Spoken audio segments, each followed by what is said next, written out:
Tuan, nag-enjoy ka mo han Christmas party.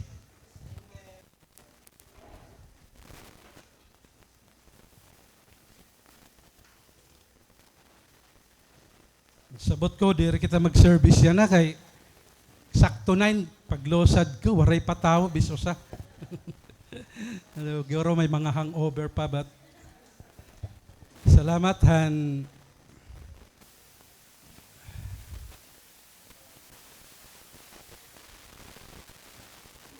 Marisyo talaga pagka Christmas. You know what? Even non-Christian people celebrate Christmas. Di ba? How much more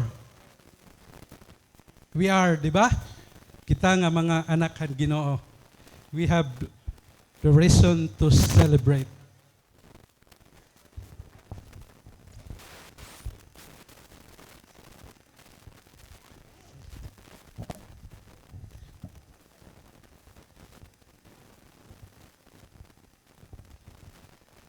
Okay, good morning mga kabugtuan.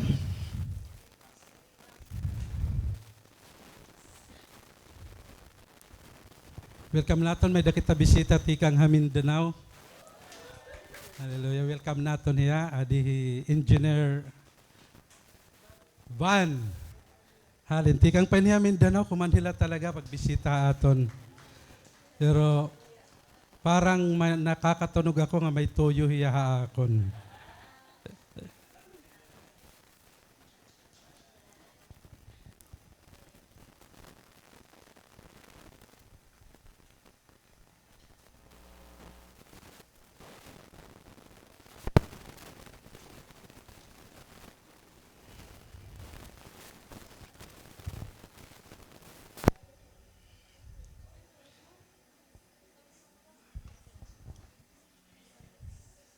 Nag-ibang lettering.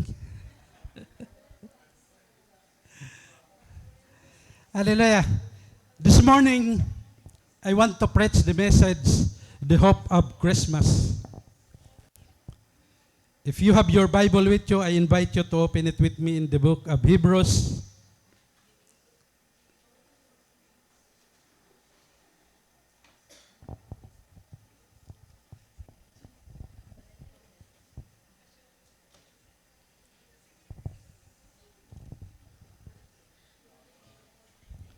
Hebrews chapter 6, verses 13 to 20.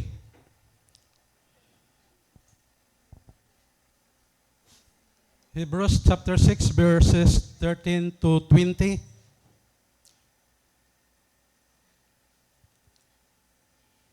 We will be reading from the New Living Translation. Okay, it says, sir, for example, there was God's promise to Abraham.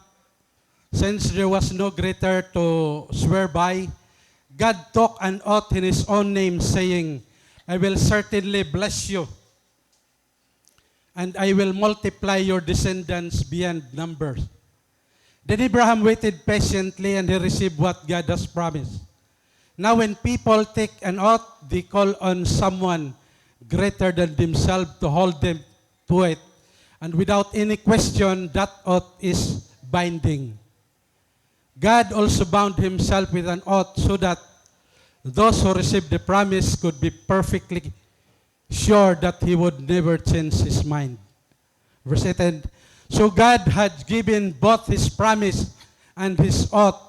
These two things are unchangeable because it is impossible for God to lie.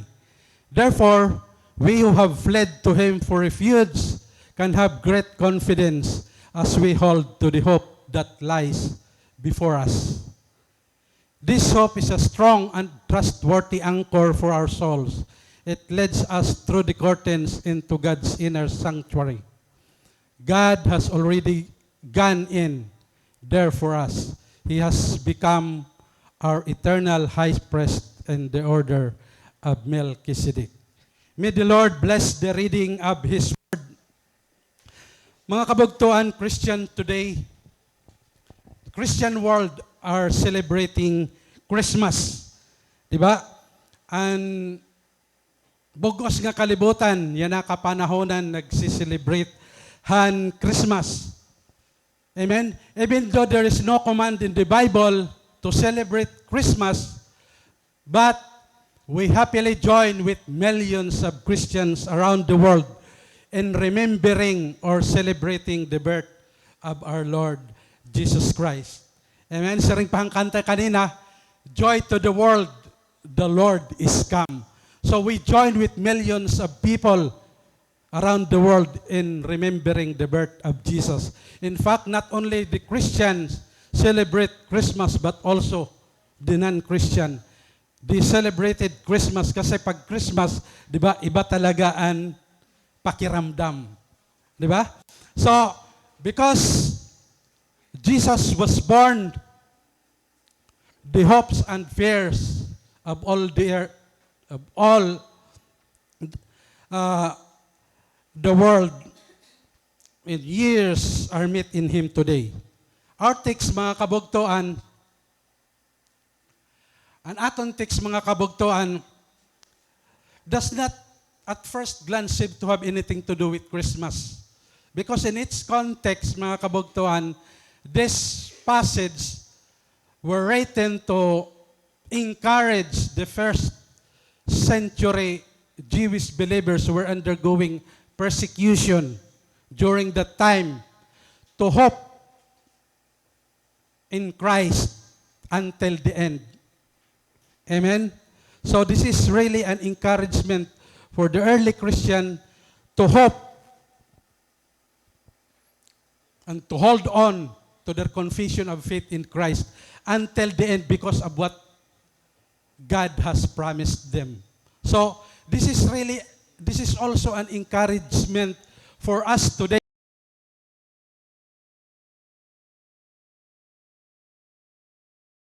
Damo ang ginpromise han Ginoo haaton mga kinabuhi. Ang amo ini magahatag haaton han paglaom. That's why our message today ginintitulan ko ini The Hope of Christmas. The writer of this book traced those promises back 4,000 years ago. Amen. To a man named Abraham who met God while he was still in Mesopotamia. But his meeting with God radically changed his life. Nagbago ang iya kinabuhi. And not only changed his mind, but altered the course of human history. God promised Abraham that He will give him a land of his own. That's His promise. And He also promised to him that he will have a whole nation of descendants. And also God promised that through Abraham, all the nation of the earth will be blessed. Mga kabugtuan, from this promise came the nation of Israel. Amen? Hini nga promise came the nation of Israel.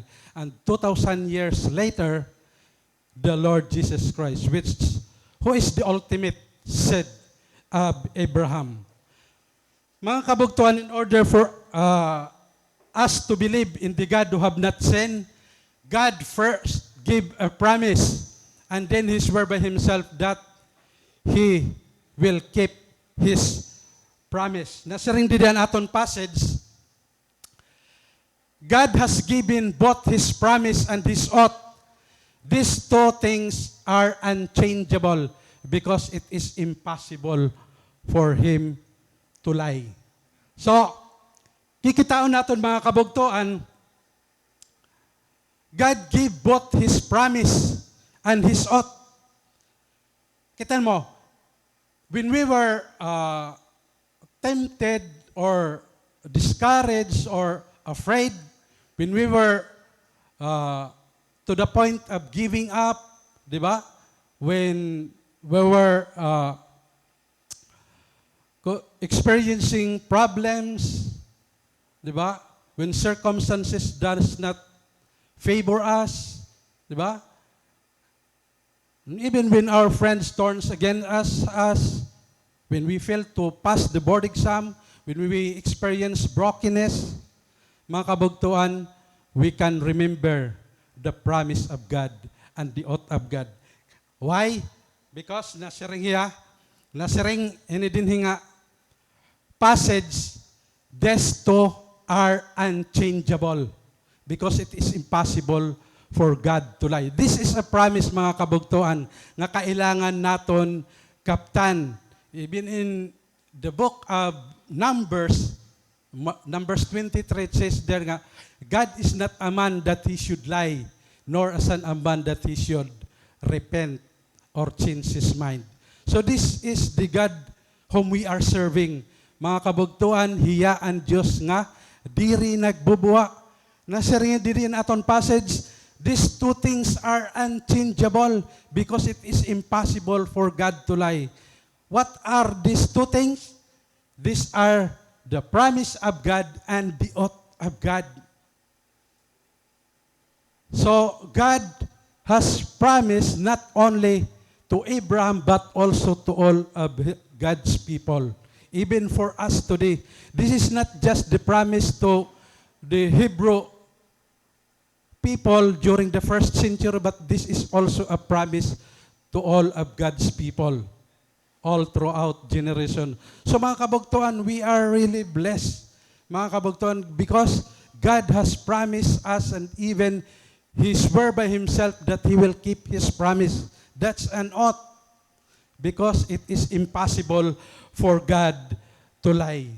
Amen? These things are unchangeable. Nasiringan aton passage. Meaning, cannot be changed. Nasiringan nga Tagalog, hindi pwedeng baguhin. So nasiringan Tagalog, hindi mapapalitan, hindi maaaring baguhin or hindi mababago. Because it is impossible for God to lie. So, diri karakter talagahan, Diyos ang magbuwa. Amen? Saring Moses, God is not a man that he should lie. Diri sugad ang tao nga nagbubuwa. So, this is a promise to Abraham, to the Jewish people, and this is also a promise to God's people today. Amen, mga kabugtuan, and that hope in the midst of difficulties based on God's character and an anchor for the soul. Mga kabugtuan, ini nga sermon is about inihan paglaom han Pasko, paglaom han Christmas. That's something we need all year long, mga kabugtuan. If you need an outpouring of hope, then this message is for you. Ang pakyan ng mga kabugtuan, question, where can we find this kind of hope that will be an anchor for a soul, for our soul? And how is this hope connected with Christmas? Where can we find this hope, mga kabugtuan? Diin naton pwede nasiring ka, pastor, may dakita hope, may dakita paglaom, but the question is where can we find this kind of hope that will be an anchor for our soul? Maging angkla hinihiya han aton mga kalag nga hope nga diri ini nababag-o, unchangeable, because it is impossible for God to lie. Where can we find this kind of hope, mga kabugtuan? Here are answers to that question, mga kabugtuan. Number one, mga kabugtuan, we can find hope in God's promise in the past. So, maaagian naton ini nga paglaom han promise ni God han past. We can find this hope in God's promise in the past. Of course, God's promise to Abraham. This story really begins during in the Garden of Eden. Ini nga promise talaga nag-start ini ha Garden of Eden after Adam and Eve had eaten the forbidden fruit. Diba? If you remember, nag-start and promise di dahil nga time when Adam and Eve violated God's command not to eat the forbidden fruit. We see paradise was violated by the entrance of sin. Satan had won. Sin has been, or the plan of God has been prevented, and Adam and Eve has fallen from innocence. So amo ito ang naging resulta han pag-disobey nira Adam and Eve didahan commandhan Ginoo. And from that moment, mga kabugtuan, sin is spread out across the earth. Amen? Sin entered humanity. Dida nag-start pagsulod ang sala ha humanity, ha mga katawhan. That's why Apostle Paul in the book of Romans says, "For all have sinned and fall short of the glory of God." So, mga kabugtuan, kung kikitaon naton ang nangyari in the past, ano ang kailangan buhaton han Diyos? How God would deal the people who turn away from Him. Would He destroy Adam and Eve and start all over again? Anong gagawin ng Ginoo? At tun mga tao nga nag-disobey iya. Anong gagawin niya? Kan Adam nga ni Eve. Would God destroy Adam and Eve? Tapos mag-start niya utro. Han mga tao, paghimo ang tao din niya kalibutan.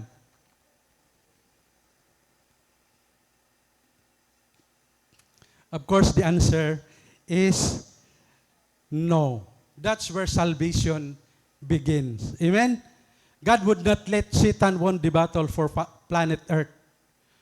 Dire, waray karuyag ang Diyos nga an kaaway magdaog hini nga battle din hiya kalibutan mga kabugtuan. At that point in time, God made the promise. Di dahil ito yan nagtikanghan iya. Promise. The promise was this: God would do something about sin by sending someone to the earth.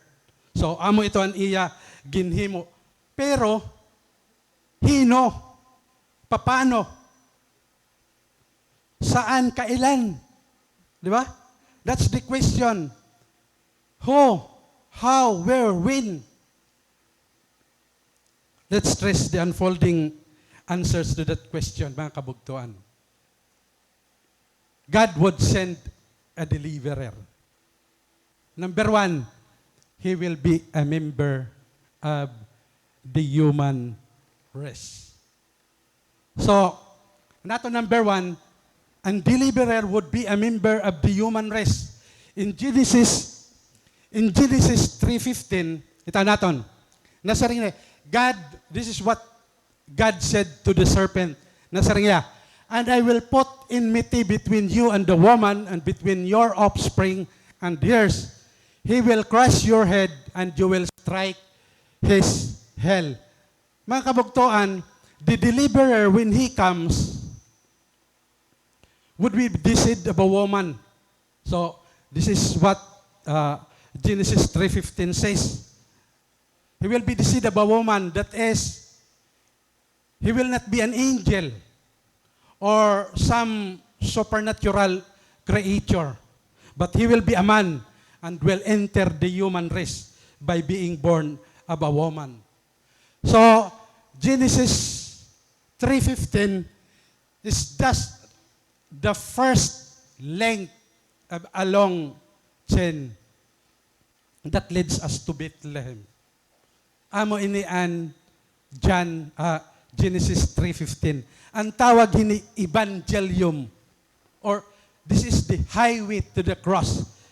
Ini nga Genesis 3:15, amo ini an highway to the cross. This is the first promise that God promised a deliverer, and He will be a member of the human race. And number two, that He will be a son of Abraham. The deliverer must come from among Abraham's descendant. Amen? Number three, he will be a son of Isaac. Number 4, he will be a son of Jacob. Number 6, he will come from the tribe of Judah. Number 7, he will come from the descendant of David. And number seven, he will be born of a virgin. This is the deliverer. He will be born of a manger. Prophet Isaiah prophesied him 750 years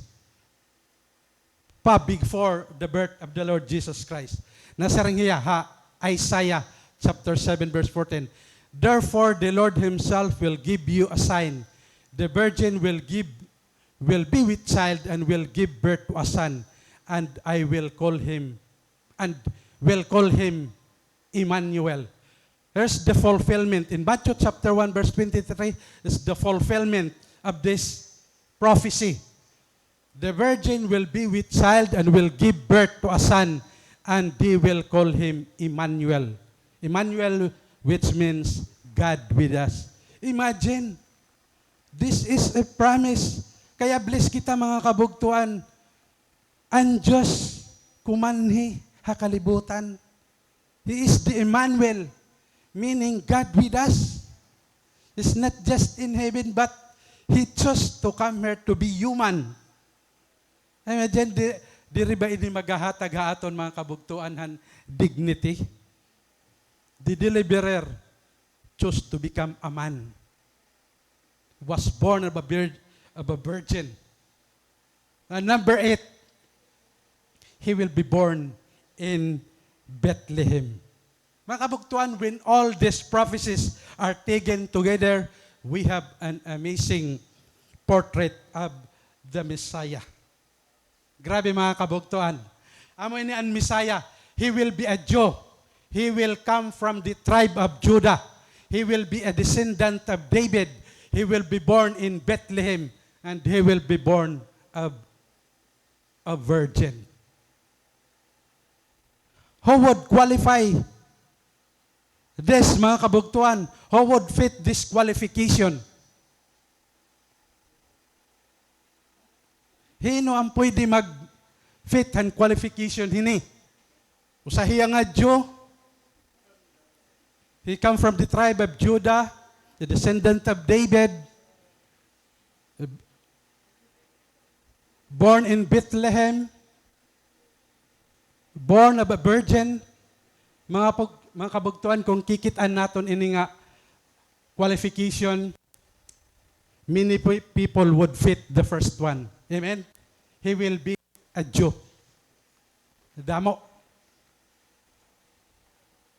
Second, he will come from the tribe of Judah. Medyo damo. Damo pa. Number 3, he will be a descendant of David. So, duro damo lagi hapon. So number 4, he will be born in Bethlehem. Medyo guti na. But you know what, mga kabugtuan? Only one person in history has ever met the 5th qualification. Amen? His name is Jesus. O sala, hino anay baruan niyo din hiya kalibutan nga ginanakan virgin. May na ba? Only one person.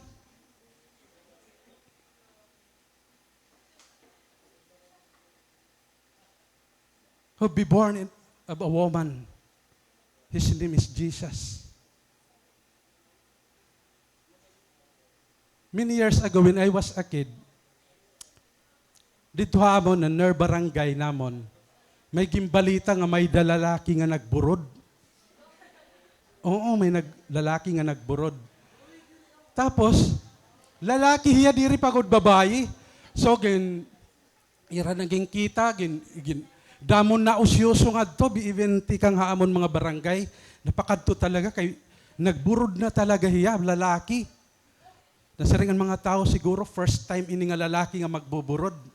Pero kan Mary, first time hiya nga nagburod nga virgin. So, ni lalaki nagburod. So, kimpakita nila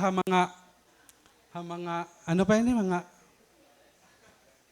mga tambalan. So, ito, iragin, damo na nausyoso, iya talaga burod ko no, kay even ang tao mismo. Nakaka-feel yan, nagkikiniwa ko no, dito iya koan. Nasipa na ko no, nasipa. Oo. Tapos, umabot ang time siguro, mga ada na siguro mga 7 to 8 months. The family decided to go to Tacloban para magpa-check up. Siguro ang katbalugan hadto aray maluya pa diri padto aray padto dinhi mga high-tech nga mga hospital. So they decided to go to Tacloban. Hala, to their amazement, ang lalaki nga ginsisiring nira nga burod may sakit ngayon nga system. So eventually after a few years namatay talaga hiya. So but here in our passage, hindi nga aton niya na message, only one person born of a virgin. His name is Jesus. Amen? Christianity is unique, mga kabugtuan. Not only Jesus is the only founder of great religion in the world who resurrected from the dead, but He is the only person was been born of a virgin. So Christianity is unique. Iba talaga ang Christianity.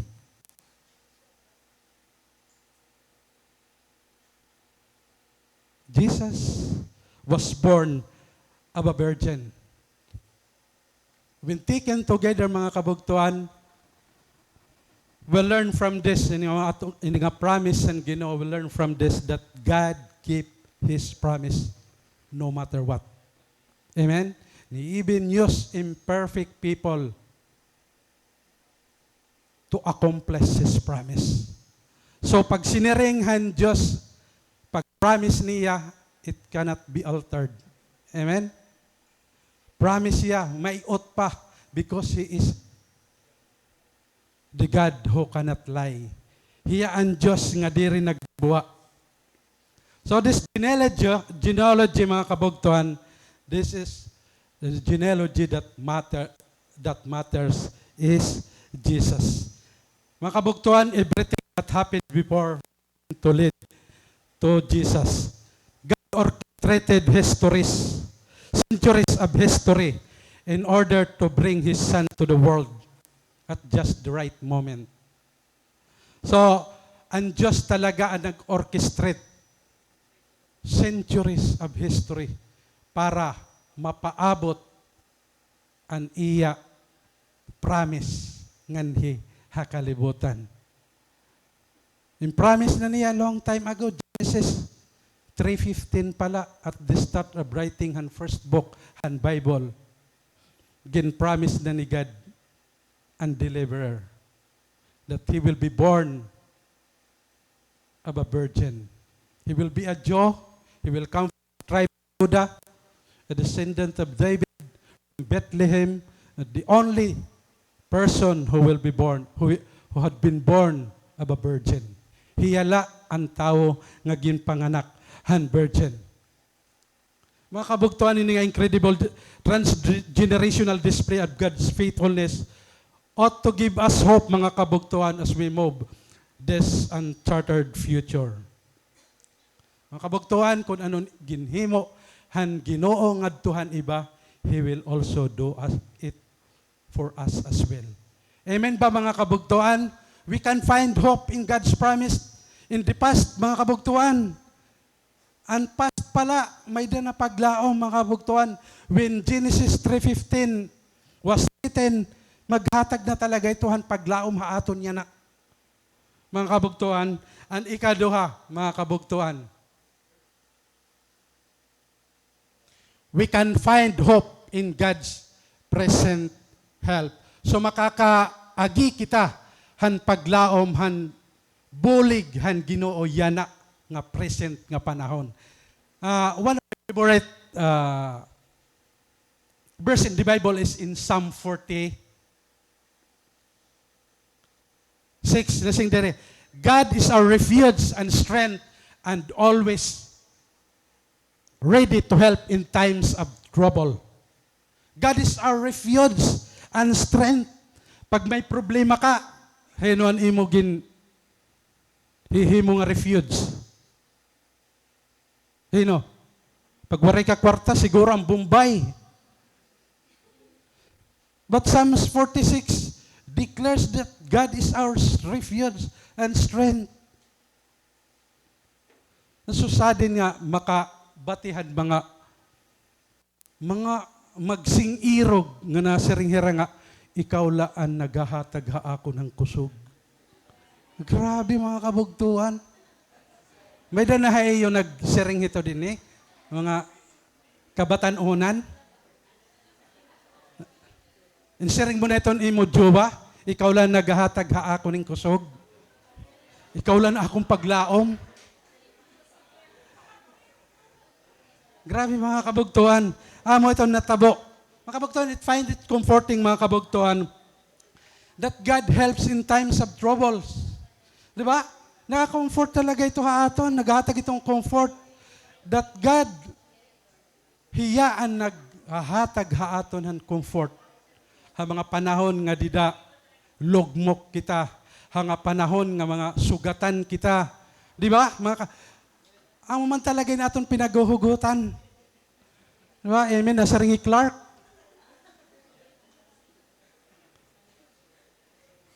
God is His refuge and strength in times of Clark's trouble. Di ba? Iya mga brokenness, God talaga, and iya refuge. Ganon, tinatsin niya, iya dala kuno ito gintatangis sa Ginoo. Grabe man lahat, Clark. Ganon ang Diyos. When we are in the midst of trouble, God sends His help. That's proved to be that He is our refuge and strength.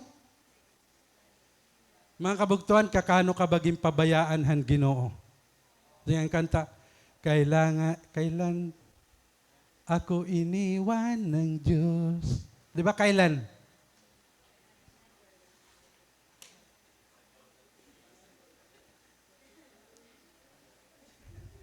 Tapos kung mga lagad pa kita ha, Ginoo, midya la. Di ba? Parang yan nga panahon, gutinala and sold out ha Ginoo. Nagri ka mo? Parang. Gutinala and sold out. Okay na lang di ka mo napapagod. Amen? So, nakita ko talaga may paglaom na talaga ka mo. So sana itong paglaom ayaw niyo pagbitawi. Kasi gutilaan nakakaabil ito. Ngan ikaw usa ka nga bless nga nakakarawat hini nga paglaom. So actually Christmas nagpapahinumdum ini nga ang mga Kristohanon may dat paglaom. Amen. Because 2,000 years ago ini nga paglaom ginhatag hang Ginoo. Natawo. Tandaan niyo that Christmas is the birth of Jesus, the Savior of the world.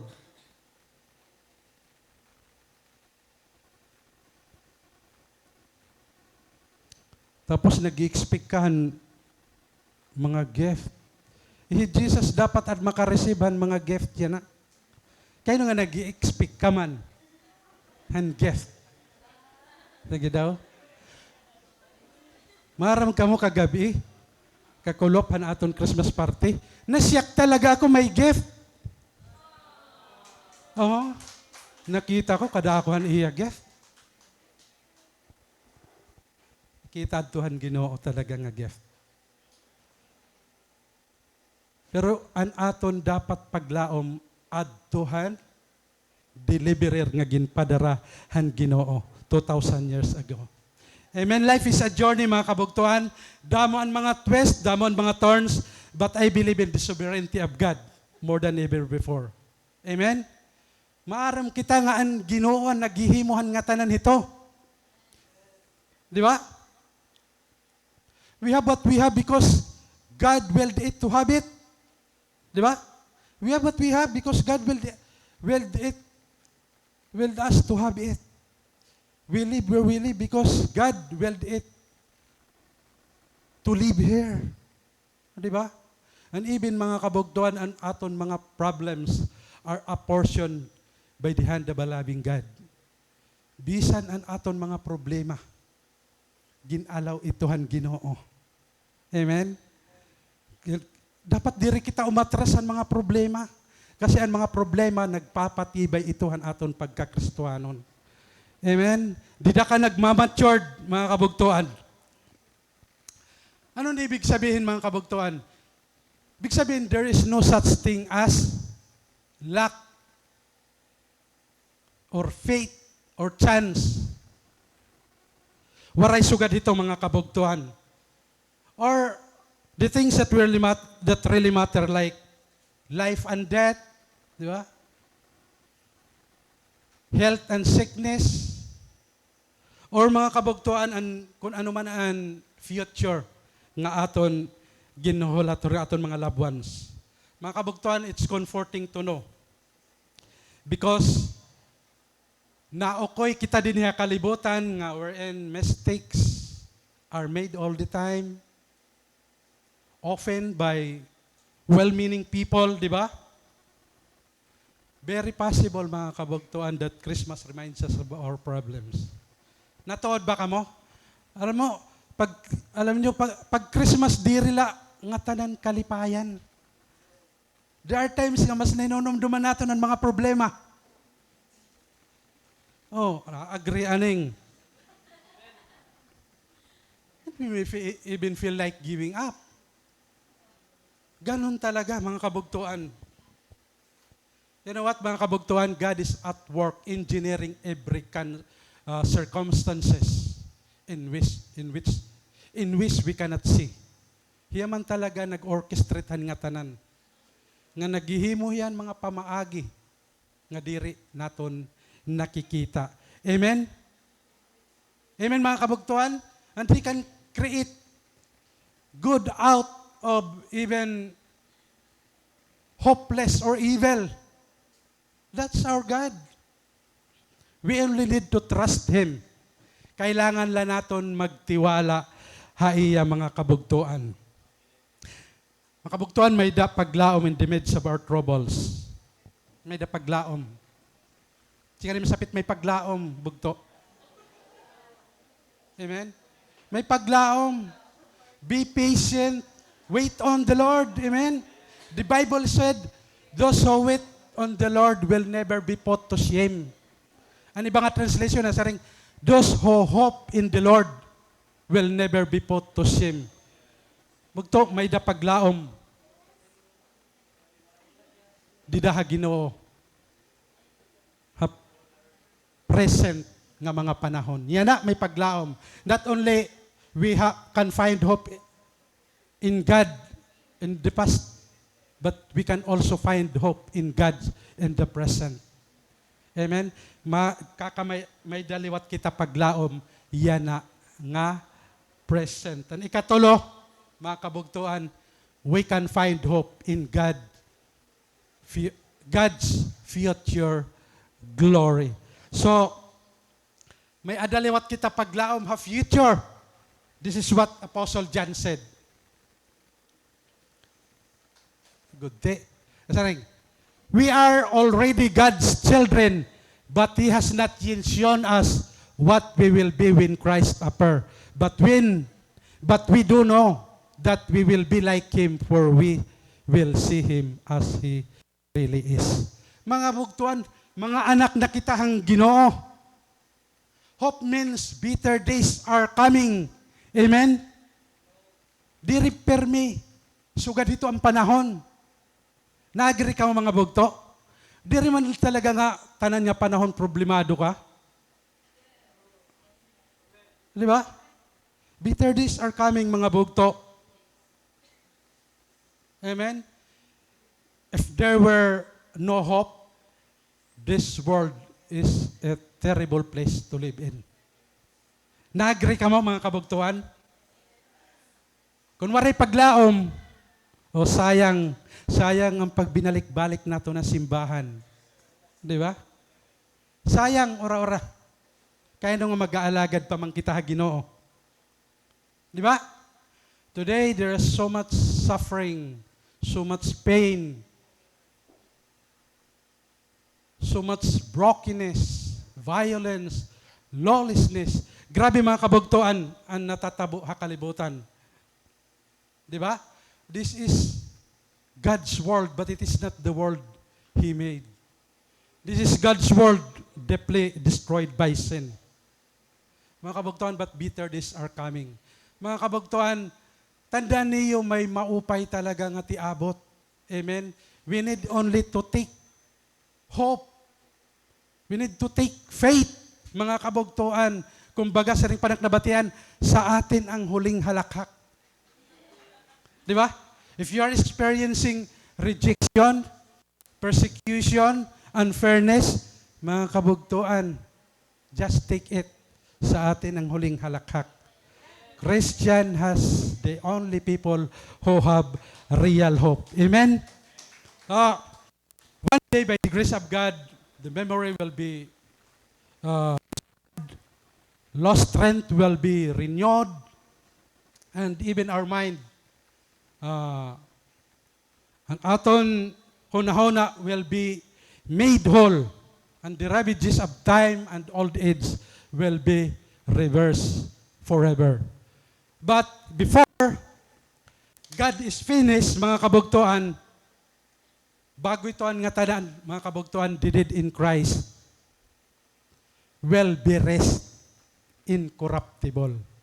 And the living believers will be transformed in a flash, in a twinkling of an eye, at the last trumpet, we will be changed. Amen? So maabot talaga ito mga kabugtuan. Amen? But they will come.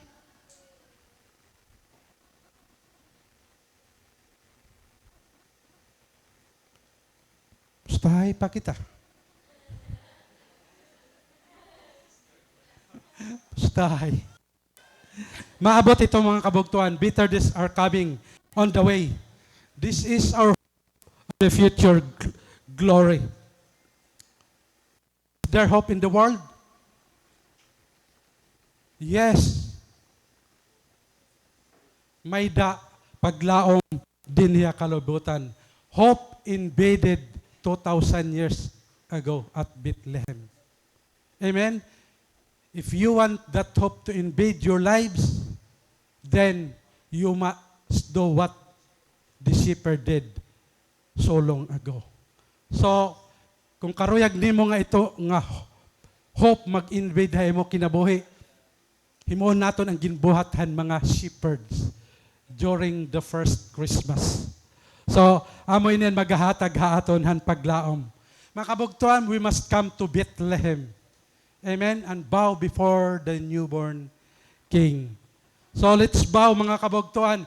Hope is available, but only to those who humble themselves and bow in faith before the Lord Jesus Christ. Mga kabugtuan, ini nga paglaom available talaga inihan nga tanan. Pero, may pero hindi din mga kabugtuan. Ini nga hope para la ini nga Tuhan. Mga tao, nga mga naghambol han ira, kalugaringon, nagbow in faith before the Lord Jesus Christ. Tandaan niyo mga kabugtuan that only those who are in Christ have real hope. Mga kabugtuan. Huwag to kung waray ka pa, Kristo hae mo kinabuhi. Kailangan magkamay-ada ka na. Because adtulaan may Kristo haira kinabuhian may adala paglaom. Amen mga kabugtuan? Have a reservation now. Bangin buwas, huli na ang lahat. Amen? Ada ito nga hope, available hiyahan nga tanan. Available hiya. Ang problema la mga kabugtuan, and most common mistake is probably hoping on the gift of God more than God Himself. Damo ang mga tao nga naglalaom hirahan, ira career, job, pleasure, relationship, money. Mga kabugtuan, there's Nothing wrong with all these things as long as God is the only hope above all, mga kabugtuan. Waray malihan aton mga karer, ano mo mga negosyo, han mga butang nga imo pag-aari, han kwarta, as long nga ang Diyos remains your hope above all. Amen? Damo kasi ang mga tao, mga kabugtuan, damo nga mga tao, kalibutan nga, they think about Jesus each year at Christmas time. Di ba? Damo ang mga tao, kalibutan nga sugad ito. Nainunumdum lahir kan Jesus kun Christmas.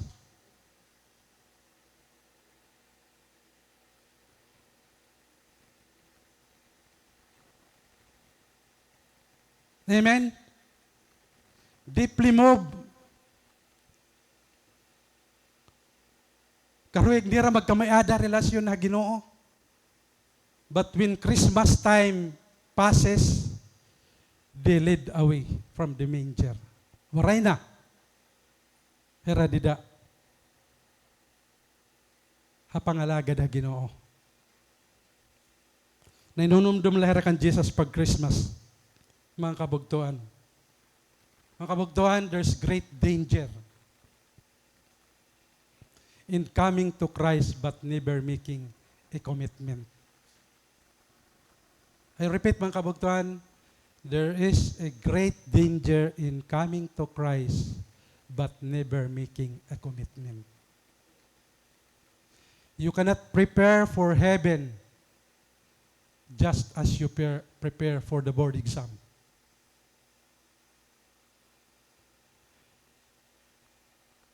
You can take a crash course to get into heaven. You've got to make a commitment to follow Jesus Christ. Amen? Amo ba ini ang imo ginlalauman, mga kabugtuan? Is there room for Him in your heart? Mga kabugtuan, may God give you grace to make room in your heart for Him today. I request you to stand up. Hallelujah.